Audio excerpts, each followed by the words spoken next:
Hey, yo, it's Cash on the Hood. I really appreciate y'all listening.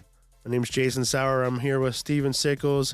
I'm with TJ and Colin. Before we get to them, of course, I want to say please like, share, subscribe. Without you guys, we ain't shit. So seriously, Cash on the Hood is the best podcast in the world. So second best podcast in the world, says Steven. Soon to be third.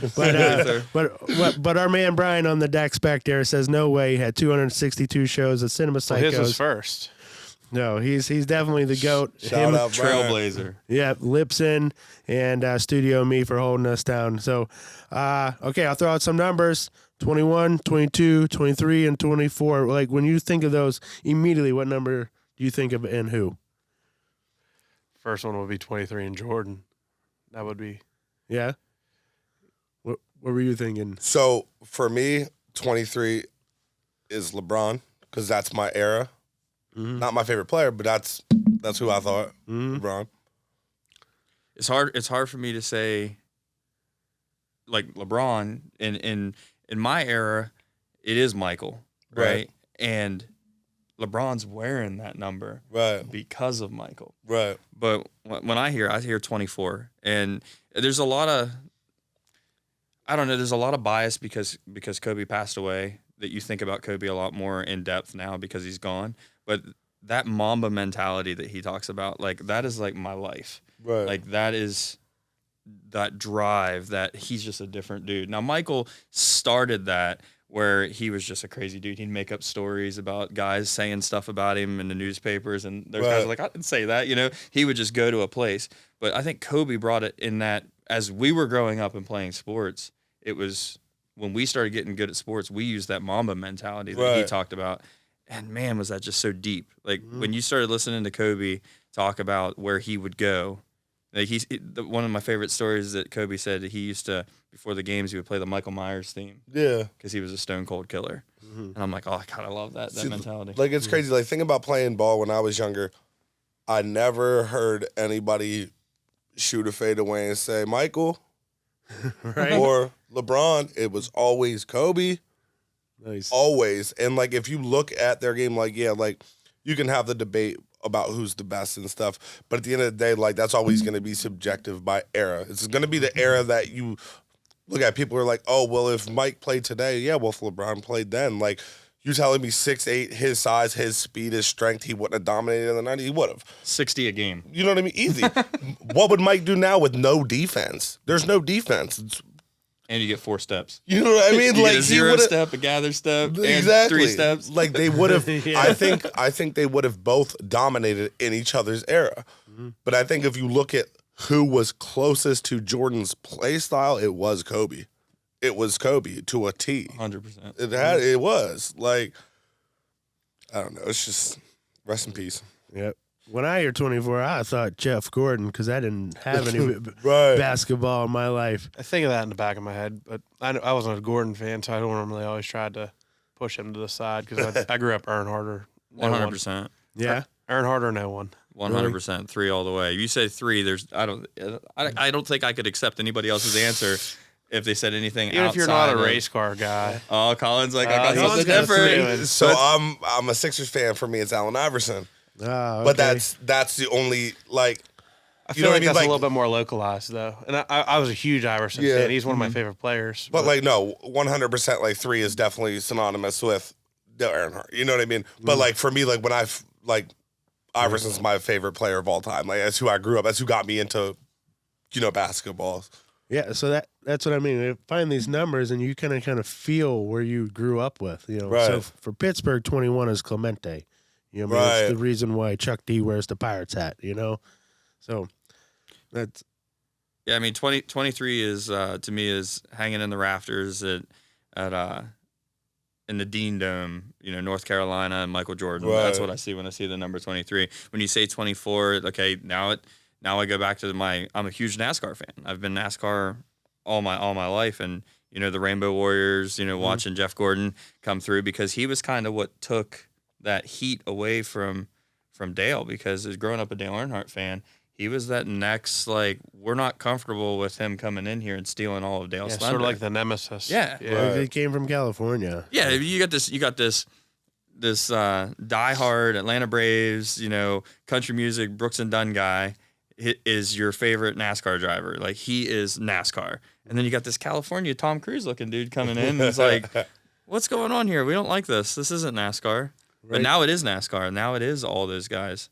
I don't know if you guys remember this. This happened while I was incarcerated. It might have been Tony Stewart. Someone died on a dirt track. That was Tony Stewart hit someone. That was, right? Mm-hmm. That's Yeah. 8, is it? The guy was angry or something and fighting with him or something and got out of his thing. Yeah, like he wrecked him the previous lap or something. He was like something like that. Tony, if I'm remembering right, he was kind of like standing in the thing, and Tony kind of tried to scare him a little bit, and Guy fell into it or something. He didn't end up. Does he still race now? Or Tony? Oh, yeah. Not on NASCAR, but I think he's a team owner. Yeah, I think he's still doing heavily involved. circle track. I think he's still doing dirt. Not to bring up something tragic like that. I was just curious. He owns Eldora, right? I mean, I know he's still heavily involved. Yeah. I mean, it didn't kick him out of it or anything. no. Right. There's a lot of things that go on in the sports world that just kind of go away, right? Yeah. No, for real. They get though. big for that news article and then they just sort of simmer. Yeah. Mm-hmm. Because that's the thing. I didn't even 100% remember if that's who it was or not. It was like, I mean, it's good remembering a NASCAR driver. You know what I mean? It's crazy how you remember them. Well, you know? it's incredible how moments define you, right? Like, what do we remember about Tony? I mean, he was an amazing race car driver. yeah. But this is what we're talking about, right? Yep. Like when you talk about how people go out sometimes, like, what do you remember about Tom Brady? Like, what do you remember about Tiger Woods? Like, I mean, it seems like these DUI. last, You know what everybody I mean? remembers Tiger Woods' wife like swinging a golf club Yeah, at his right. car, right? yeah. It is that crazy. mugshot, right? It is crazy, though. You take your sports heroes, sports legends, and all of a sudden you just realize that they're just people. Yep. It's just crazy when it starts getting into that. Which is, not to bring LeBron up again, but that's the crazy thing is he's never had there's never been any baggage with him since. He does do really well about that, or at least what I can tell. His. The only heat he really ever takes, Jay, is for taking stances on the racial issues. Because you do have racism still 100% real life that still goes on. Okay, so whenever you have a primarily black demographic playing the game, but you have a very, very diverse crowd watching the game, a very large population of white people enjoy NBA basketball. Right. You get that mix of people feeling like, oh, LeBron, shut up and play basketball. And it's like, no, he's taking a stance for something. And Kaepernick, I was going to just add Kaepernick what took I a was going stance to say. I was a Niners fan. I hated when people just went to, oh, he's not standing during the national anthem. I didn't like that. I didn't like all that going on. But this dude gave up his entire life for something he believed in. Yeah. Right, wrong, or indifferent. I bet you he didn't know going into it, though, he was going to end up giving it all up. I thought he'd probably get a little something, right? You don't think you're going in there and, oh, my God, right? He had There's to no know way in the you back gotta of know his that. head. I mean, It's a possibility, right? As stern as he was about that, he had to know in the back of his head this could easily end his career, too. And it ended up being almost what defined him. Yeah. And some people say, at the end of the day, did he ruin his life, or did he start playing himself into where he's going in life? I wish he would have worked out in the stadium. Remember? He Yes, called it all yes. off and made everybody go to some high school field. Mhm. I felt that was a turning point. That moment, I feel like, come on, dude. They rented the stadium for you to go throw a football. Yeah, that was a weird Yeah, situation. I don't know about that. It's almost like sticking it back. Yeah, to, the so owners. after he faded out, he tried to make a comeback, Right. and they had set up. Was that in Atlanta or where was that? I think it was in Atlanta. They It was set up a definitely media south. day. Yeah, I think it They're was. like, we're not going to Gave say him- we're sorry, but sorry enough that we're going to rent a stadium for you to throw football To for do like a some pro day. scouts. Okay. for the scouts. Because he had a lawsuit against the NFL about discrimination and things like that. He was purposely being blackballed Yeah. to not think. So they were like, okay, listen, we're gonna support you. We're gonna do this. Let's get you this tryout. Let's get you in front of all these people. And he's just like, yeah, that sounds great. And he's like, yeah, I'm not showing up for that. I'm gonna go somewhere else and do it. Yeah, he's like, come to this high school that I scheduled it at. Like, come to my terms. And I think that was definitely the end for him because he had taken so much time off then that his skills had deteriorated even because he had tried out. Teams brought him in and tried to get him a spot, but yeah, it's.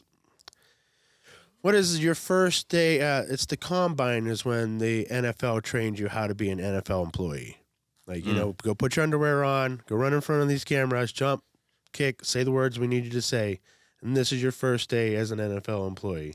So if you can't do that combine effort, then you're not going to make it as an employee. You know what I mean? Well, it's so hard because, okay, so we walked in here today. How many people turned their heads and was like, oh, my gosh, there's Colin walking into studio and me. Right? How many people are like, oh, there's TJ McCullough walking down the street to Pittsburgh. We can do that right now. I hope we can't do that in 3 years. I hope we can't. But, like, let's say we just had Ben Roethlisberger coming in today. Mm-hmm. Somehow or another, that leaks. You've got a crowd of people standing on the sidewalk.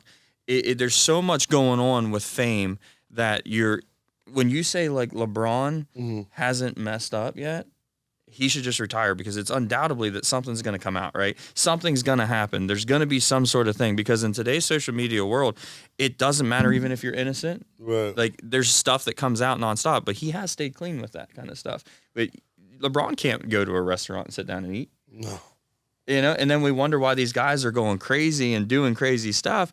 It's because they live such a weird life. Like, I don't know about you, but I want my freedom. I want to be able to just walk down the street. I want to be able to just go and eat dinner with my wife. But you can't do that when you're that famous. I mean, I'd like to be that famous. Don't get me wrong, but I saw that Michael Jackson documentary where he rented a grocery store and actors just so he could feel what it was like to go shopping. That's crazy. That's just deep. Isn't that crazy? That's wild. Just so he could just feel it because he never had got the experience that feeling. So I don't know. Be careful what you wish for. Yeah, you can sit here and think that, man, I'd like to be in his shoes to where you're famous and you have all that, but then when they're physically in their shoes, sometimes it's not a fun reality. Well, Stephen, in our world that we live in, you start as, would you say you start as small town famous because your friends build you up, your family builds you up, and then you have some success at your local county fairs and stuff. But then you've gone on a national level. You're a national champion, you know, in our sport. You're a national champion in our sport. 2021 Unified Point Series champion. It's hard to go into a state now that you haven't ran, won, and are recognized. Has that changed your way of thinking? I mean, I know that you can't go to a derby and enjoy it like you used to. Yeah, I mean, well, yes and no. That's why I do enjoy the MWFA class because you don't have that time invested. Once I put all that time invested into the car and you go to a show and you're targeted or you're this or you're that, it really sucks that you spent 3 months in the garage and you get there and you don't have a chance to win just because people know who you are and want to beat you. You got shotted even before someone said go once. Like, Yeah. someone drove across I the was there track for that. to attack this man before they even dropped the flag. Because of who he was. Because Just of because what I he was doing. from out just of they town drove and out there and just smoked him knew that I before was they a even threat. said go. Well, you put Colin. That's crazy. So did they get kicked out? Yeah, they actually did. But But the problem in our sport is, it's like, yeah, you once can, the shot's fired, yeah, it's like shooting done. someone. I mean, yeah, if you once break somebody's leg, you can't give them their leg back. You can't like wait like 6 months and Yeah, let him so he fix his drove car. through the back half of my car, and I didn't even try. They would have pulled us apart, but I was so frustrated. I got out, broke my stick. I'm a very calm and collected person. I threw my helmet at this kid, and I just like took a step That was back. a heated and, night. Yeah, That was. I'm glad it didn't get any worse because I ended up finding out he was only 17, so it could have been really bad. That's so crazy, though. Yeah, because I guess you're right. Like, if you're shaking, that's crazy. Once your in car's front junk, of it's us junk. Right. stands, and you have to react. The in fair front board of even the like whole was crowd. the fair board was so disappointed in the situation. They like tried to reimburse me my money. I'm like, listen, it's not your guys' fault. I never even cashed a check. So, but like everyone just knew that the situation was wrong. That's crazy. Do you feel that? And I don't know if you touch on this too. Do you feel that like with your status and where you are in life right now, do you feel like you purposely respond to things differently, like you have to, or? In that situation, yeah, I did. Well, I was chasing points with the ME 527 point series, and he used to have a conduct section in his rules. That since he's got away from it a little bit, because Derbyan's a little bit more sometimes there's a little bit of conflict, and as long as it's not going too far, it's sort of part of the sport. Yeah. But just yeah. What about you? So for me, like with certain things, like I was telling them earlier, like I do meet a lot of people. I do get recognized like on a very regular basis, especially like in my area and stuff. And for me, like I try to give everybody the same positive kind of interaction. Because like a lot of people ask me for pictures or come up and talk to me and shit like that. And like there'd be some days where like, I don't want to talk to you, bro. I don't. I'm on a time limit. I'm doing something. But then it's like, it's not your fault. You know what I mean? Mm-hmm. So like I don't want to ever be that person that somebody's like, yeah, I met him and he was an asshole. There was one person. Well, no, there's two people. There's two people that I was like, we were at Del Grosso's and I was eating and some of these kids were staring at me and I'm eating and like it was starting to make me like uncomfortable because they're just staring at me while I'm eating and I know why you're staring at me, but like I'm eating. Right. So You're as watching soon me as I'm eat. done, they come over. They're like, hey, can we get a picture? I'm like, no, get the fuck out my face, bro. Y'all stared at me the entire time I was eating. Y'all made this shit weird as fuck. Get the fuck out my face. And they're like, oh, I'm sorry. And then I was like, it's cool, man. Come get your picture. And then took the picture and they were like, yo, I'm sorry. I was like, it's cool, man. I was just a little frustrated. Got your piece. That was it. And then not that long ago in the mall, Ross Park Mall, we were walking. And I don't even know why this bugged me. I think it was because of how he said it. These kids were walking. He was like, oh, that's that boy from TikTok. I was like, I'm a grown-ass man. I'm a grown-ass man, bro. I ain't a boy. Well, Even though I know he meant nothing Right. negative by it. Right. Just in that moment, I was like, bro, I'm almost 30. I'm grown. I'm not a boy. Like, Right. I don't know. Something about it just bugged me. Now, Like- were you ever snuck? Because we were talking about Steven. He got snuck. Do you ever, even in prison, someone ever sneak you? No. So, like, the only situations I ever got in prison, as shitty as this sounds, well, I didn't get in any, like, fights or anything in prison. But, like, in the county, when I first went to jail when I was 18, like, I was about to do a lot of time. Like, I was very reckless. But like I said, as shitty as it is to say, any situation I got in, like, I initiated it. So, like, that was like, you know what I mean? It just was one of those things where, like, I was the one sneaking people. Like, it just, like, oh, we got a problem. Like, you shouldn't have turned around, or you shouldn't have, like, you know what I mean? Like, be on point. That's what they always tell you in jail. Like, you better be on point no matter what. But, no, This like, is why we love you, man. I love that you've changed. oh yeah, I'm so much different than I used to be, and like obviously that's a great thing for especially the things I used to do. You know what I mean? I was doing the sneaking. I like Like- that. That's your shirt. But like that's the stuff I don't talk about. Like I don't try to glorify that shit on TikTok and like on my social media. So like I don't tell those stories. People are like, oh, tell us about a fight. No, because the only way I know how to tell it is in a yeah, so this happened and then boom, I beat his ass. Like, and it's like, oh, like, you think that shit is cool? And it's like, no, it's just the way that you tell a story. So I stay away from certain shit. Like, I talk about all my crimes on TikTok except my DUI. The only thing I won't speak about. And I don't speak about it because I got a DUI on over-the-counter cough medicine. So if I tell people that don't know that you can become intoxicated on too much cough medicine, if I now tell these people, oh, I got a DUI from this, they're like, oh, I can get high from cough medicine? And now you have 15, 16-year-old kids in the same spot I was when I was a kid, drinking a bottle of NyQuil, taking 8 Mucinex and tripping the fuck out. I don't want that. Nice. So I don't talk about that. I just kind of, you know what I mean? Because I'm trying to be responsible. Same reason I quit smoking. I quit smoking because I don't want kids to smoke. So I don't show myself smoking. I don't talk about smoking. Nothing. And you're being responsible with your fame. I'm trying. Right? Right? Well, we don't know how many people are truly watching. Right. Like, how many people are following without clicking follow? Right. Right? Like that's a really important thing to understand. Absolutely. Is, you know, if I follow you today and I go home and I say, well, I met this guy today, we talked a little bit, I I share some stories. There might be 5 people that click subscribe, but there might be 300 people that Google and start looking and Right. don't hit that follow button. So you do have a much more of a reach than even what your Absolutely. numbers say on that. That's the thing. Like I have 2.7 million followers on TikTok, right? Which is a lot of people, right? That's So right. proud But I've of you, had, That's great. but I've had TJ, over. we're fighting for like 20 grand. So hard. for like 300. But like that's what's crazy is like 2.7 is a lot of people, but I've had over 3 billion views on the app. Choosh. So like you can't say that like those 2.7 million people doesn't mean that they saw my videos 1,000 times each or whatever, or 100 times each. Like no, like there's been plenty of times where like I look at a video that's got millions of views and most of the people aren't following me, and that's fine. But like you're still seeing my face, you're still hearing what I have to say, whether you want to hear it or not. I mean, if you don't want to hear it, you can scroll. It's easy, you know. Negative followers are important too. Oh, listen, that's half my content. Yeah. Oh, I'll like show you that. a video as soon as this pauses. You'll 100%. die. The You'll die. the last video from you that I actually saw was you calling a guy out for being negative. Yeah. Like, yeah. You said you Yesterday. weren't going to talk about him no more of this, so we'll move past it. Oh yeah, that's listen.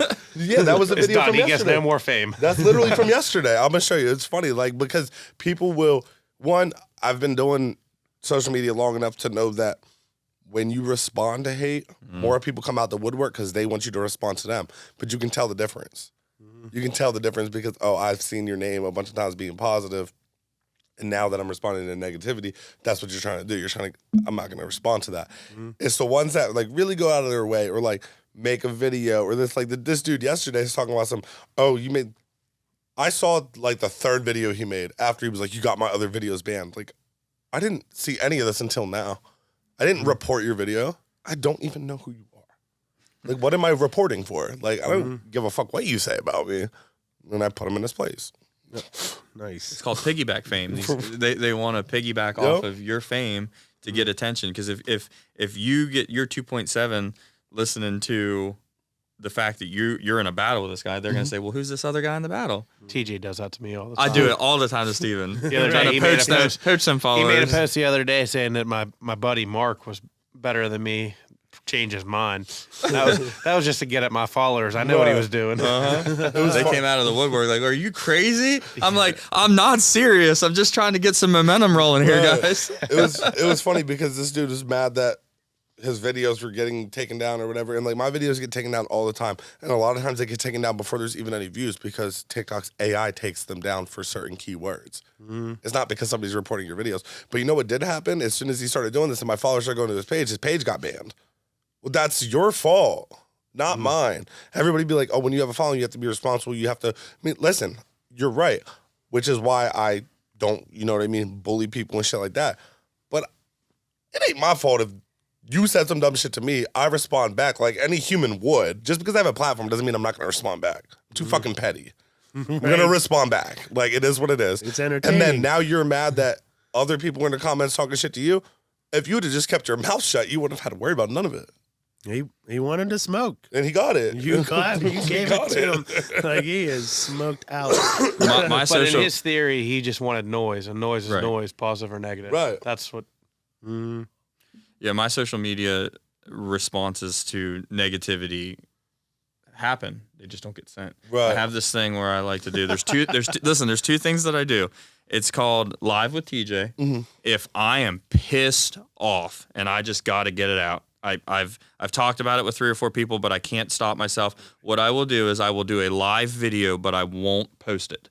So the only people that get to see that are the people that are live. I won't post it to Facebook, but I get to say what I want to say right now in that moment and get it off my chest, but I don't save it to where it can just keep going and gain things and do more. The other thing that I do is if I'm pissed off at Steven or Jason or whatever, I will type it. And I mean, I'll sit there like hammering them keys, you know, a thing like that. And I'll be like, all right. And then I'll delete it. I won't post it. I got to say it. I got it out. But I got to get it out.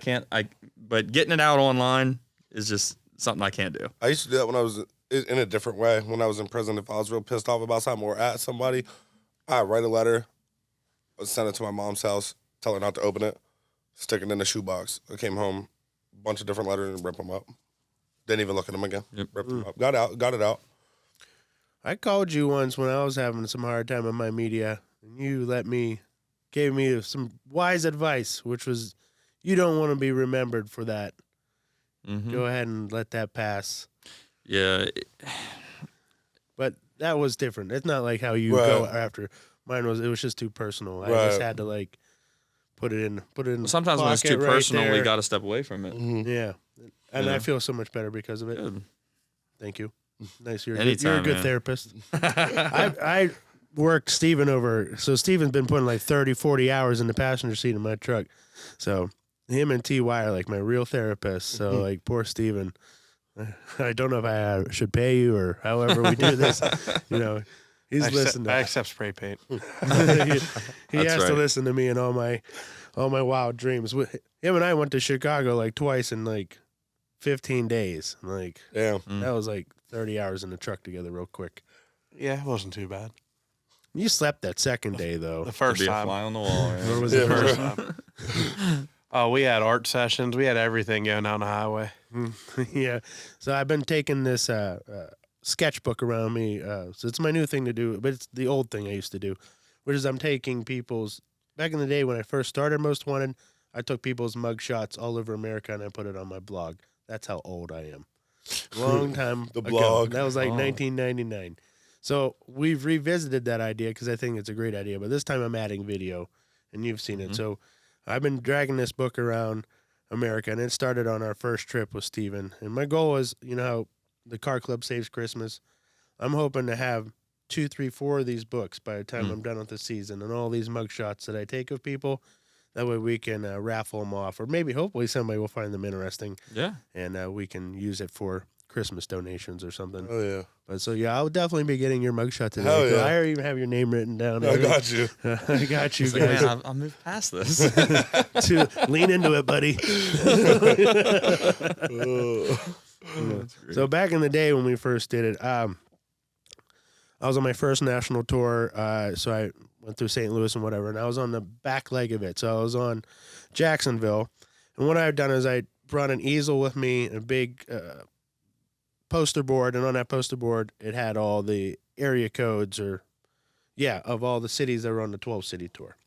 And I had a little piece of paper. It was like printed out black, and I had chalk, and you would write your name on it and get your picture taken and go to the blog. So I was at this, had the Arts Fest put me at this one location, and I'm telling you, I've failed a lot in my life. So I'm on tour with a brand new baby and a wife.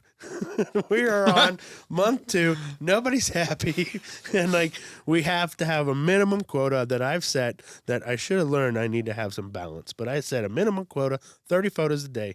I'm at 3 photos left of the day. I just pull up to some rando bar. I'm like, we're getting them. I got me, my baby. I'm pissed. I'm like, I'm getting these 3 goddamn mug shots. And I'm leaving Jacksonville.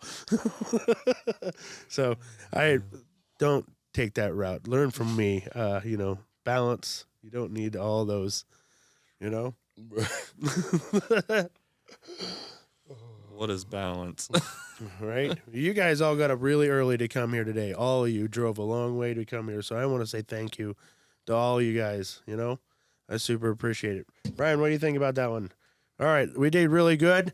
Cash on the Hood. I love it. Like, share, subscribe. TJ, Colin, and Steven with his Revved Up Garage Cast. Brian with his Cinema Psychos 262 podcast.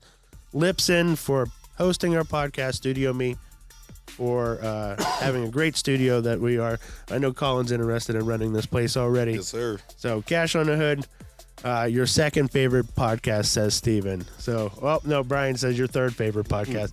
My bad. So stick around. We got more shows and then some competitive talking.